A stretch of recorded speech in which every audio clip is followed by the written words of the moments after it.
Agora um poema. O que temos para hoje, Sanches e Odissineias? Hoje nós estaremos dando um passo a mais na nossa jornada para começar um projeto diferente aqui dentro do Uma Garota Quixotesca, que serão os vlogs. Não necessariamente eles terão o formato de vlog só porque terão esse nome, mas vão ser vídeos diferentes tratando de assuntos mais variados possíveis, mas que se encaixe dentro da proposta de leitura e literatura que nós temos aqui. Nós vamos continuar tendo as resenhas e o em 5 minutos, 2 resenhas por mês, 2 em 5 minutos por mês, 4 vlogs. Já vou avisando que essa segunda-feira agora vai ter um vlog bem interessante. E outros assuntos que vocês acharem peculiares, se tiverem dúvidas, quiserem comentar, fiquem à vontade para fazê-lo, porque no momento do vlog é justamente para vocês comentarem, para vocês participarem. E aí nós vamos construindo um conteúdo juntos. E um dos motivos porque eu quis colocar o vlog aqui, como eu faço letra, queria trabalhar aquilo que eu estudo, que eu aprendo, que eu desenvolvo na faculdade com vocês, já que é dentro da área de literatura também. Algumas pessoas me faziam perguntas e tal. Eu acho que é uma forma da gente acabar também desenvolvendo um pouquinho disso. E o tema de hoje será poesia, porque no dia 21 de março agora foi comemorado o Dia Internacional da Poesia. A grosso modo, dicionário de internet, o conceito que as pessoas têm plano assim. Nós não vamos nos aprofundar nesse assunto hoje, porque isso vai acontecer outros dias. Nós podemos fazer o mesmo tema para vários vídeos seguidos ou vídeos variados. A poesia é escrita como uma arte de compor ou escrever em versos livres ou com rimas. Aí nós temos os diversos tipos de rima, sempre fazendo associações harmônicas entre as palavras.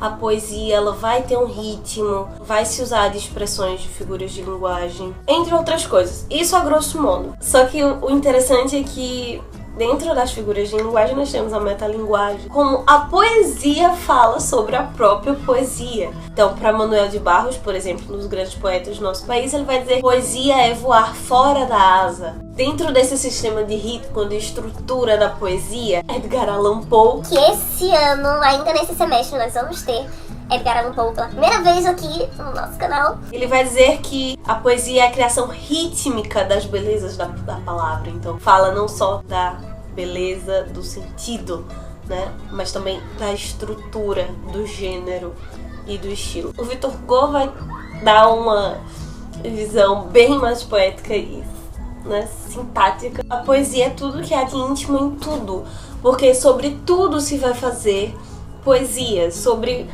qualquer coisa se faz poesia, desde um vaso chinês a uma guerra entre duas grandes nações em que os deuses manipulam e comandam ações a sentimentos humanos, a não humanos, atribuindo sentimento a essas coisas ou retirando o sentimento daquele que deveria ter. De várias formas vai se poder fazer poesia. Temos uma confusão que às vezes é muito complicado para alguns alunos do ensino médio entender, porque também é algo que, como teoria literária, às vezes não é exato. Existem várias teorias, pensa sobre isso e se elabora pensamentos, reflexões, mas às vezes não temos um conceito fechado, que será a conceituação de poesia e de poema. A grosso modo, o poema seria a obra, a forma em que a poesia ela vai se expressar através de versos que vão compor estrofes ou canto. Mas isso também não é algo fixo, porque, por exemplo, nós temos o verso livre, nós temos vários tipos, ou conjunto de versos sonoros e rítmicos, que hoje também nós já temos versos que não tem tanta sonoridade, ritmo e marcação, que ainda assim é poema, por mais que se rompa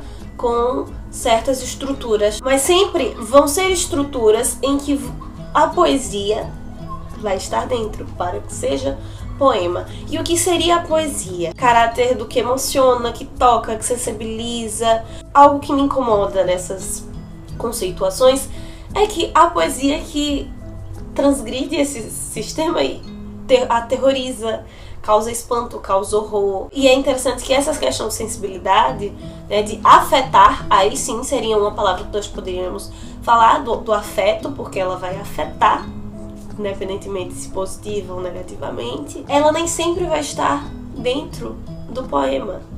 Nós temos autores como Guimarães Rosa, por exemplo, que ele, escrevendo em prosa, será totalmente poético.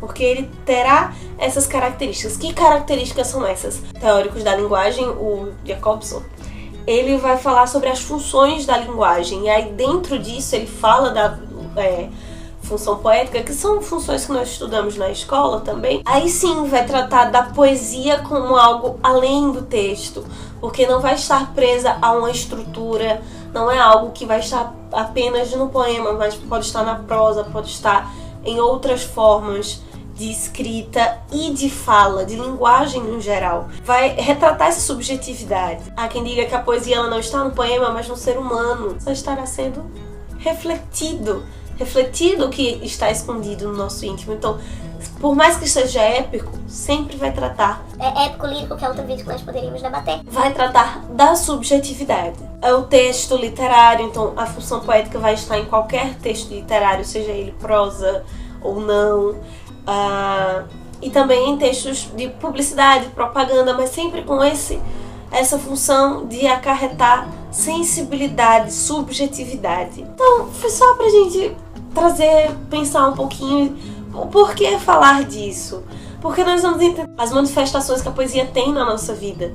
Não somente num texto que é considerado pela academia como um poema, mas como um bilhetinho, uma frase de caminhão, às vezes, popularmente, é considerado como. Então, gostaríamos de elencar 5 obras que possuem poemas e poesia, para ficar a dica em comemoração ao Dia da Poesia, para vocês assistirem. Todas elas têm resenha. É interessante que elas têm manifestações e estruturas de poemas diferentes.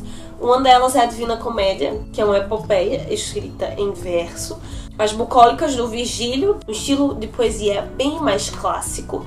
Nós vamos ter Coração Disparado, da Adélia Prado, que fizemos a resenha mês passado, uma poesia mais moderna, mais brasileira. Poema Sem Cabrestos, do David Henrique Briguí, que nós falamos no início do ano passado, que são os novos movimentos literários de poesia também, são poesias em material reciclado. O Pequeno Livro das Grandes Emoções, que não tem apenas poema, mas do início ao fim ele está carregado de poesia, mesmo naquilo que é escrito em prosa. Para encerrar, eu gostaria de usar uma frase do Drummond, que ele vai mostrar justamente essa diferença, essa profundidade que a poesia tem, por isso que ela nos toca tanto.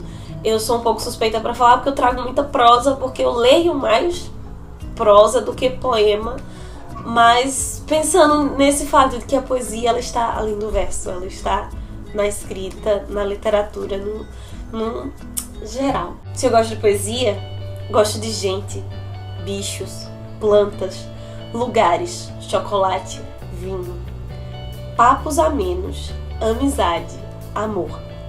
Acho que poesia está contido nisso tudo. Eu acho que uma das principais contribuições da poesia é justamente essa que Drummond vem trazer, de que é conseguir identificá-la. A partir do momento que entramos em contato com ela, nós vamos identificando ela em diversos lugares, em diversos momentos, e ela vai nos sensibilizando e por isso conseguindo vê-la nos lugares mais inusitados, porque ela vai trazendo aquilo de humano que tem na gente, sensibilizando e impactando, fazendo com que a gente goste cada vez mais de se descobrir e de se deliciar com a poesia, seja ela escrita em poema ou não.